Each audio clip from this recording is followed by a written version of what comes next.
Bendita sois vós entre as mulheres, bendito é o fruto do vosso ventre, Jesus.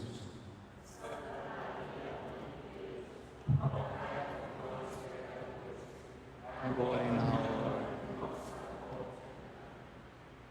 Quero iniciar com vocês essa liturgia tão bonita, dia dos Santos Arcanjos.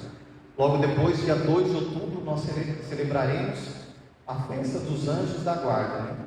Mas eu já vou juntar tudo, tá bom? Porque a gente não vai se ver de novo, então eu já vou fazer tudo uma missa só, arcanjo e anjo. Eu vou fazer o pacote completo.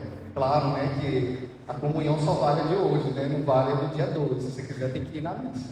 Mas a homilia eu já vou fazer pensando nas duas coisas.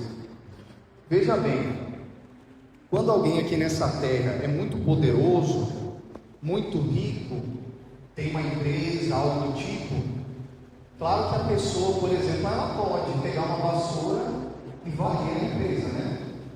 Mas se ela é um alto chefe, uma pessoa de muito poder aquisitivo, geralmente ela faz o quê?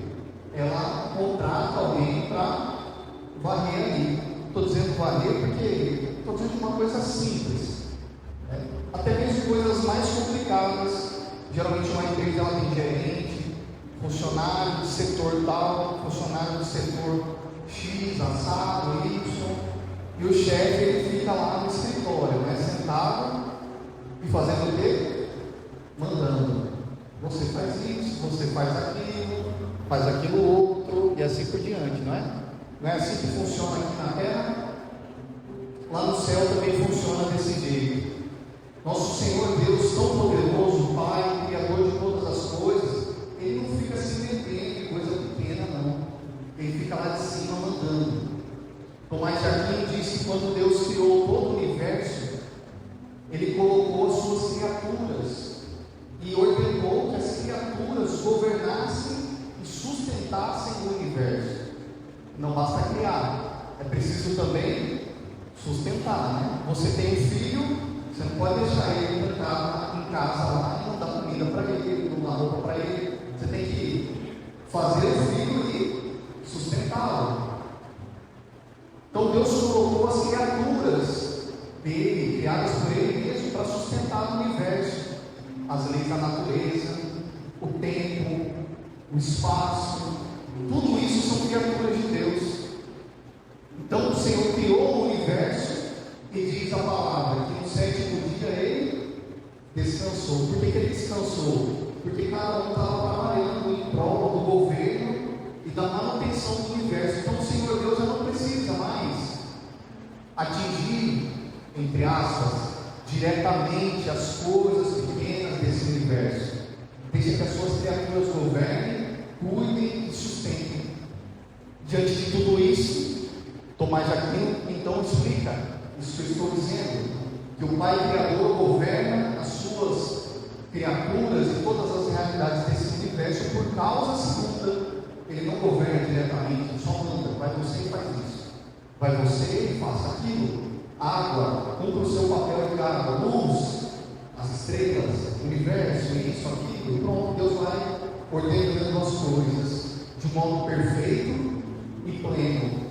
Hoje em dia a gente até tem uma teoria muito bonita na ciência, chamada design inteligente do universo, que quer dizer que tudo tem cuidado em nome de Deus. Se a temperatura da Terra, por exemplo, fosse talvez 60 graus, não existiria vida. Então tudo tem um cuidado, tem um ajuste fino do Senhor que mostra o governo, o poder, a sua inteligência, a sua criação.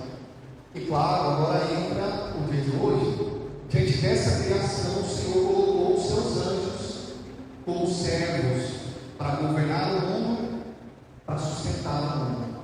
Até interessante e complicado, porque quando Deus faz uma coisa, Ele não volta atrás.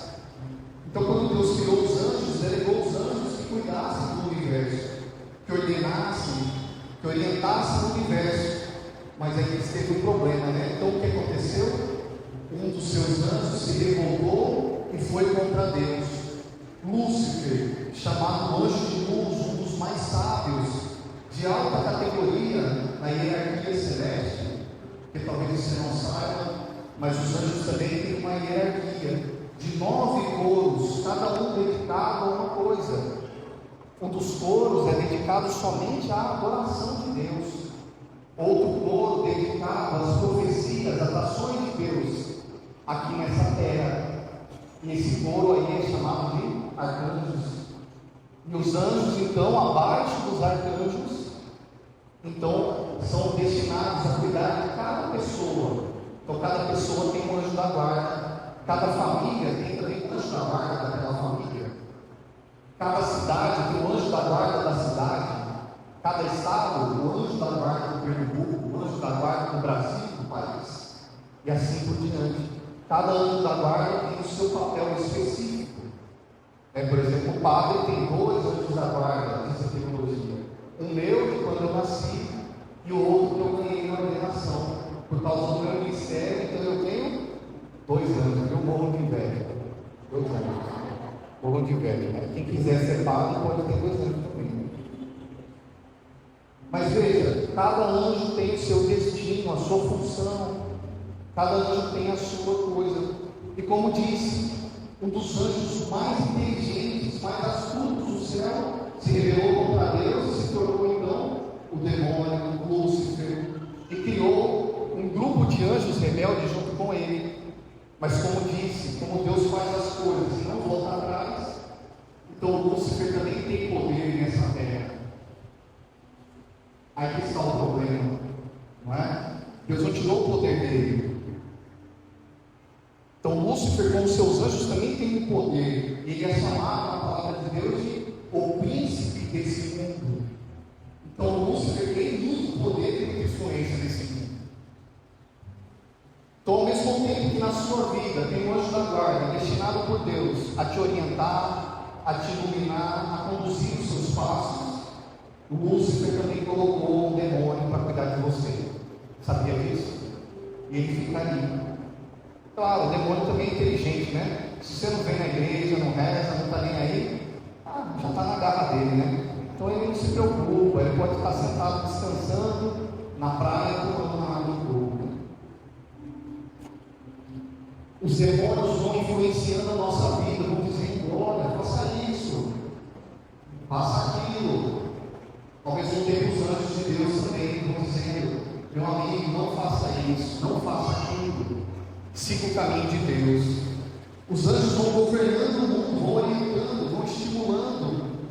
Ao mesmo tempo também os demônios vão estimulando, vão orientando, vão provocando. Muitas pessoas às vezes têm muito medo, né, do demônio, das possessões demoníacas. É claro, tudo isso existe. Não estou negando nada disso. Mas para o demônio não é vontade de possuir. Porque se você está possuído, você não peca, você não erra. O demônio, a vantagem dele é vir aqui, ó, marinhante, nossa, vai fazer a sua parte, que isso, que merece. Aí o marinhante vai e faz. É o demônio que erra? Não, ele já está errado. Mas quem erra é a marinhante. Então, para o demônio, é interessante que você escute a voz dele. E que você cometa os pecados, tem que ir para o inferno, é você. Ele já está no inferno, ele já está tranquilo lá no fogo dele. Ao mesmo tempo, os anjos ficam interessados na sua salvação. Só que tanto o demônio como os anjos, assim como Deus, não interferem na nossa liberdade. Cada um de nós é livre para fazer o que quer. Você faz o que quer e Deus manda em você. Você acredita nisso? Que coisa absurda.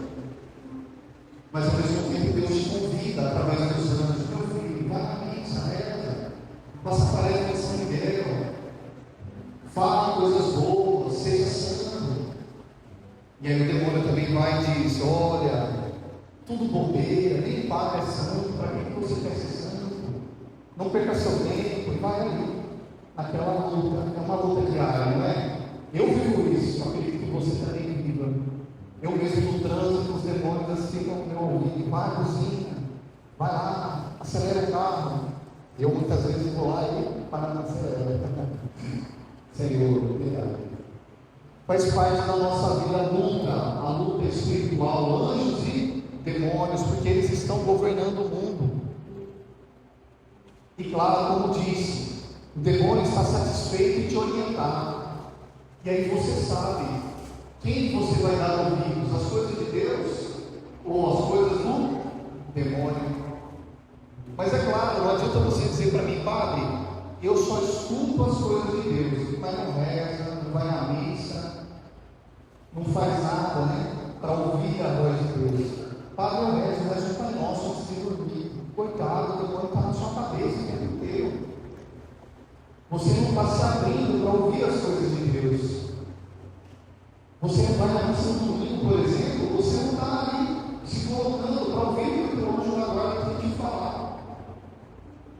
O anjo da guarda está aí do teu lado todo o tempo, mas se você não diz, olha, me orienta, me ilumina, ele te respeita.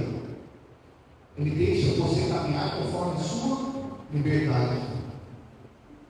Mas eu quero aqui não colocar uma pressão em cima dos demônios, não. Pelo contrário, eu quero relatar para você como a força de Deus está muito acima dos demônios. No entanto, a luta se dá até de modo desleal. Imagina, nas 9 hierarquias de anjos, Lúcifer está na hierarquia mais importante. E, por exemplo, o arcanjo São Miguel está na penúltima hierarquia, lá embaixo, na 8ª hierarquia, se for contar de 1 para 8, né? Os anjos da guarda são o último patamar, que estão diretamente em contato conosco. E os arcanjos um pouco acima dos anjos. E olha o que a Bíblia diz: que quem derrotou Lúcifer do alto grau da sua hierarquia foi um arcanjo chamado Miguel. Então, um dos anjos mais fracos da hierarquia de Deus derrotou o mais forte dos demônios. Olha que coisa, para dizer, o poder de Deus é muito maior do que o poder e a influência do demônio. A palavra de Deus diz que, em 2 Reis, que diante de uma guerra, o povo de Israel rezou e clamou a presença do Senhor. E o Senhor enviou o seu anjo, o anjo do seu exército, um anjo. E esse um anjo lutou na guerra e feriu 185 mil homens. Um anjo só do Senhor aniquilou todo o exército inimigo. Imagina. Depois Gideão está numa experiência também de guerra, e quando começa a rezar, no livro de Juízes, o anjo do Senhor aparece para Gideão. Quando Gideão vê o anjo do Senhor, ele se prostra, ele cai por terra, tremendo de medo, tremendo de pavor.